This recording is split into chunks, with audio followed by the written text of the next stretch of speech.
Ladies and gentlemen, welcome back to this game between Leenock and Innovation here on StarCraft Red Stage. The round of 16 commences in an explosive fashion, with Innovation currently up 2-0 against fan favorite and, of course, MLG champion Leenock. I mean, Innovation has just been destroying. His games have not looked close. 3-0 with Huck, now 2-0 with Leenock. That's actually, what, 4 championship MLG titles that he has defeated thus far. 2 from Huck and possibly 2 now from Leenock. Let's go ahead and get the next game underway on Cloud Kingdom. This is Leenock's choice of map. Very open for counterattack possibilities. Mutaling works amazingly, but so does Biomine. Yes, it does, and Biomine has been proving extremely effective, especially in the way that Innovation's been playing it. And we haven't really had the chance to see Leenock really get hyper-aggressive in the way that he loves to, utilize new Heart of the Swarm units. Let's see if he'll be able to turn this series around, or whether our Terran player will continue his domination. So, ladies and gentlemen, let me introduce to you, if you don't already know him, and you should by now, in the red trunks playing Zerg to the northeast of this, the Cloud Kingdom, it's FXO Leenock.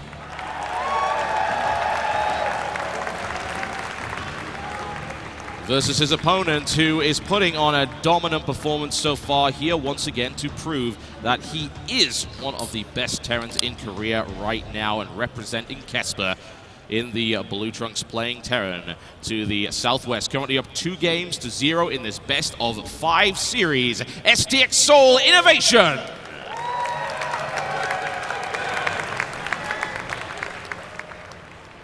Now at this point in time, if you're in Innovation's shoes, this is an amazing moment to do something a little crazy. To go for a Nexus before Barracks. That would be insane. Very hard to do as Terran, but I trust in Innovation's ingenuity. To go Nexus before Barracks, yeah, it actually looks like he is going to be going Command Center first. In this position, what is Leenock likely thinking? God, this Reaper Hellion business is really driving me nuts. Now, if it were against, you know, maybe a lesser player would just kind of fall into the rote patterns and say, well, you know what, I'm just going to do the build I know. I'm not going to do any change. Go back to what's safe. Leenock is good enough to be able to say, all right, I'm going to make a big adjustment. I'm going to be a lot more defensive. We might even see Leenock cut drones early on, and indeed we see him only building 1 drone to get the defense up as needed. He's reading into the last 2 games, and Innovation's mind gaming it, one-upping them with the Command Center. That's the worst thing about basically losing 2 games in a row to what is essentially the same opening. Because you've got this massive leeway where you can do essentially anything, and then you can play the player. And Leenock having to resort to this, especially considering that, oh man, he's in a situation where he's 1 game away from losing the tournament in the round of 16, which would... you could say Leenock losing any tournament in the round of 16 is an upset in and of itself. Is home turf essentially MLG? Yeah. Yeah, that's pretty rough. And as you can see, spawning pool and gas coming out. Yeah, and you know, to talk a little bit about what Leenock is doing, because, you know, from just a normal perspective, you might say, well, hey, he's going hatch and then pool and then gas. Hasn't he done that every single game? Well, it's not just the order, it's how quickly he's doing it. He's cutting workers to do this, and often if you cut too many workers, something gets delayed. You can only get 1 queen instead of 2. You can't get the speed as quickly as you'd want. You have to cut drones, you miss an overlord. All these are considerations. So right now Leenock has timed it out pretty well. It looks like he's going to be in reasonably fine shape, but this is painful for Leenock to see that there is this Command Center going down right now. It's galling as well to see it on the low ground as well, and Innovation just saying, I don't care. You can throw whatever you want at me. I'm going to hold this, and I'm going to have this ridiculous economic situation where you're already ahead of the Zerg. Yep. Yes. Absolutely, indeed. It's terrible. I mean, especially considering that Innovation didn't even wall in. No. Just that, nah, you're not going to attack me. It's just confidence in your read, which is really something that's critical in a best of X series. It differs from the latter. So right now, Leenock, once again, leaving drones in gas. I would not at all mind something like a 5-minute layer for hyper-fast Mutalisk to really bring the noise back to Innovation. Well, considering his Mutalisk play, at least until he was starting to force back across the map, it was working really well for a while. He was shutting down drop after drop after drop. He then got very aggressive. He was able to gut the 3rd base, do a lot of damage there, pull away without too much damage, but he let a drop slip by. And at that point, the drops just kept coming, and they were coming too fast. He had to bring the Mutalisk in to defend against a big ground push and lost a lot in the process. And then things started to fall apart. And there it is, 5 minute 45 second layer. It's 180 seconds until the Spire is done. That's 3 minutes. And then, of course, another about half minute for the mutas to pop out. So these mutas will be well out before the 10-minute mark. And the 10-minute mark is key. That's generally when all of Terran's barracks and upgrades are really kicking into gear, and he's feeling comfortable against air units. So Innovation's going to strike, or excuse me, Leenock's going to strike right before that time. Will it be able to do the damage? Another command center coming out right here for Innovation. This two-base Mutalisk play could very well be effective here if Innovation decides to get just a little bit too greedy. He's only got 2 Marines, 2 Hellions on the field so far. He feels no need to have any more, and right now he's right. If he keeps producing too many Hellions and doesn't get enough Marines out, then he's going to be in a serious amount of trouble coming in from these Mutalisks. We'll see what he manages to divine from being able to poke at the front here. Leenock now finishing up that layer, has to get that Spire started immediately, and he does, because he's a really good player, Total Biscuit. So I've been told. He doesn't rush for a layer and then forget what race he's playing. And Go Nexus. There it looks like Innovation's going to try to pop up into the main. That's going to be a really bad recipe if he tries to continue to drill for it. Again, look back in Innovation's base, Engineering base just now starting. Yep. Barracks count at 1. Stim has just begun. Mutalisks are going to strike at this key time where there's no Marines out, and that is where Leenock must do the damage. And that's where Leenock tried to do the damage previously, but this time around, because of the greed of Innovation, going for that CC on the low ground and then another CC and just skimping on everything he possibly could to go for this big economic build, he could take a lot of damage. The problem is, if Leenock isn't able to do a lot of damage, then Innovation is in a really awesome spot. Yeah, and I mean, in this position, it's really easy to look at that scan and go, oh no, Leenock's plan has been revealed. The plan is strong not because of the surprise, but because of the timing. And there, that looks like the Hellions might force a cancel. They're doing just enough damage to force a cancel here, unless a response is brought in. Oh, it's going to be dicey. Things come in. Leenock, he gets the surround on the back once. Nicely done. Looks like he's going to be saving that hatchery. Wow, what an answer. The Hellions are forced back, and suddenly, look in camp Innovation. He's landed his barracks wrong in his main. Uh-oh, he's getting a little bit shaky. He actually can't build Marines 2 at a time. Oh, my. That's really, really awkward, isn't it? And it happens. I guess it happens to the best of us and the worst of us. In this case, it's happened to him, and this is going to be a big kick in the teeth for him. Once again, we see that really early +1 flyer attack coming in and the burrow, so it is that Mutaling build that we saw, and it's going to hurt a lot. If this Mutalisk harass is sustained and he gets up to, say, +2, those things are going to be ripping through units incredibly fast. Now the Mutas are on the field. They will be spotted by these Hellions as they move over. They will be nibbled at by the Mutalisks, and they will pull back to the base, and now the question is, can he hold? Right now he can. He's got 14 Marines, but that one barracks is not on the reactor. No, I mean, not. 1 Marine, if you look at the time, it's 25 seconds. That means over the course of the game, that's like a full control group of Marines, a full medevac drop that you could not do. Actually, probably 2 or 3 medevac drops that you could not do because you didn't realize you were missing out on production. Now, Innovation should notice soon, because he's going to say, guys, I'm having a little bit of extra money. What's going on here? Every player is sensitive to that sort of thing, but Leenock right now is in phenomenal shape. Leenock knows that he has complete map lockdown. He's just going to waltz up burrow banelings. There's not even going to be that much Innovation can do about it. And he's not even going to be able to put down that base either. That's going to force a scan. Big stim forced there with no real gain as well, with only a couple of medevacs on the field. You know, that's going to hurt a little bit, especially with continual Mutalisk poking and the deployment of banelings coming in, looking to try and intercept those Hellions. Hellions darting up to the top side. Leenock spots it, has everything headed straight up.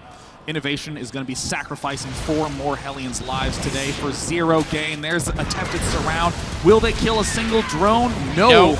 They will not. That was shut down as hard as it possibly could have. But this is the drop that is worrying. The one coming down to the bottom here. Has it been spotted? Looks like it has. Flew right over the banelings, Yes, and right it now did. in mid-map, Innovation is going to pick up a few extra Zergling kills. A nice boon, but let's be honest, that drop getting shut down is going to be devastating. Oh, Leenock misses it. He misses it. That's not good news at all. That could have been amazing if he managed to do that. He'll have to loop around. He won't get there in time. That will hit the natural expansion before he's able to bring it there, especially with Ignite Afterburners available. Oh, man. Leenock is starting to suspect that something could be coming, but he hasn't yet spotted it. And there, the drop in the expansion. Leenock is preparing defenses back there, but he needs to get those Mutalisks back stat. Zerglings engage the medevac and darts up to the top side. 4th base looking a little vulnerable until those banelings pop out. Innovation forced to lift every which way, but once again, Leenock on the defensive footing. And this could be problematic. We've already got a supply block here for Leenock, in fact, and he's not building another Overlord either, so he needs to get on top of that pretty much immediately. That's going to give Innovation a bit of an edge. Oh, build 9 Overlords. That would work, yeah. Build 9 Overlords, that's how I do it. Supply block, you tell me? Well, I can hold the V button. Thanks, interface. Innovation. 12 Overlords. 12 Overlords, that's right. We're never going to be supply blocked again. Looks like Leenock now getting all those level 2 upgrades. There is a drop heading up to the north side, but it looks like he instantly tries to just emergency thrust away, but it's not going to be enough. Yeah, that was going down, no question. Over the null space, everything dies. Another drop comes in from the side here, and there isn't anything to stop it. Leenock, like so many Zergs this tournament, just skipping static defense for a bigger army, and it seems to be hurting him. Well, I mean, if Leenock can deflect this attack and 1 or 2 more drops, suddenly Innovation's going to be losing.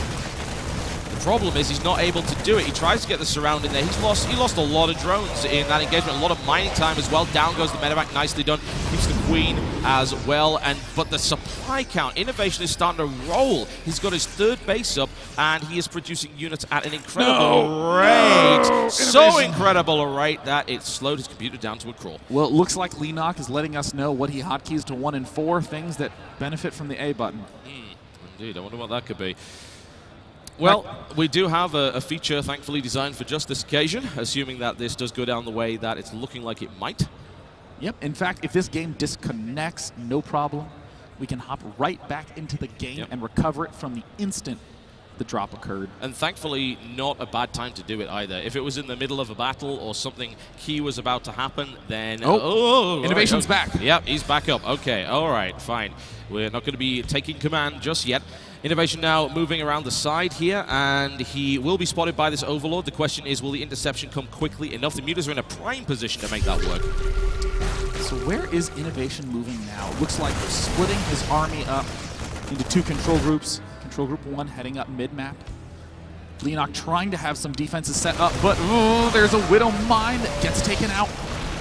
Trying to take a medevac out there, nibbling at it. A couple of borrowed Banelings are in not the best position, unfortunately. They're just going to splash on the Marauders at this stage. Banelings moving in to connect, and Innovation not quite quick enough to grab all of them, taking some damage in the process. Oh, and in the main base, another drop manages to sneak its way in. Innovation is losing massive amounts of units, but the damage that each of these little drops is doing is chipping Innovation into the lead.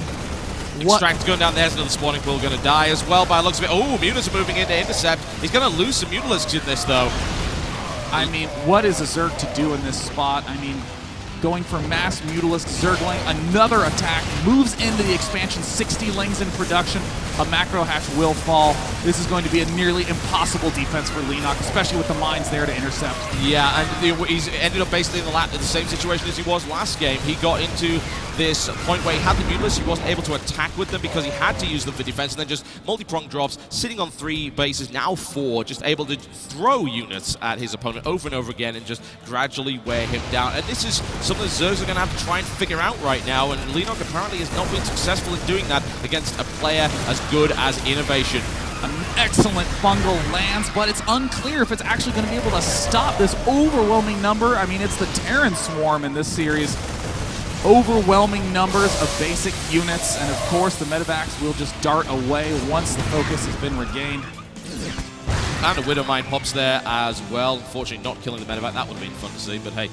One way or the other, Leenock is in a bad way. 106 supplied, 166. Another drop comes in. The interception comes in. He's got a Spine Crawler in position right now, at least, which is good. Those medevacs are now going to die since they burned their afterburners prior to this. So, you know, that's always nice, but it almost seems like Innovation just keeps throwing these medevacs out. He doesn't mind if they die because replacing them is not tricky.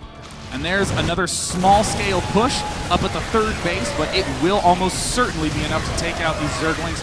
2-2 versus 2-2, but Stim is not something that Zerglings have, so the numbers fall almost immediately. The Infestors don't even have enough to do another fungal growth. Innovation almost doubling the supply of Leenock. Infested Terrans get thrown out. A 2-time champ fell last round in Huck. Another 2-time champ seems like he's about to fall 3-0 again. This was brutal, man. This was Innovation just showing the power of the new medevac to the most disgusting degree. GG, ladies and gentlemen, and there it is. Innovation 3-0 sweep against the former MLG champion Leenock in the round of 16. I mean, that was an absolute clinic of how to play the Terran versus Zerg matchup with the upcoming changes in Heart of the Swarm. I mean, that is terrifying. We now know that another Terran will be advancing on, another Zerg has fallen. The only Zergs left, Life, Ret, and Sen. Representing. The question is, will they be able to handle this? This is the new strongest Terran style, and as of yet we have not seen a proper answer to it. We've seen inklings of it. Leenock's idea was air control with Mutalisks with an early lair. Gosa User's idea was aspire for a small number of Corruptors and good map control with Overlords to shut drops down. But still, we're not seeing victory against Terran right now. But the importanter fact, Total Biscuit, is that this is only one of the round of 16 games, and for the rest of the evening, we will be playing the round of 16 to conclusion. So over on Stream Blue, Thorzane is up against Killer in the last round of 32 match, and once that is complete, it will be only round of 16 games from here on out. And it's nothing but talent, talent, talent across the board with all of these matches. It's going to be absolutely fantastic. And the question remains, are we going to be seeing a big meta shift in this tournament, which is going to stop this Terran dominance? At the end of the day, we have some of the best Terrans, in fact, the best Terrans in the world are here anyway. And that's perhaps the thing which is most important. We have the best players, and they happen to be on the Terran side. We will be seeing plenty more fantastic matchups coming up here at MLG. So guys, stay tuned. For now, we're signing out, but when we come back, it is going to be the next game in the round of 16.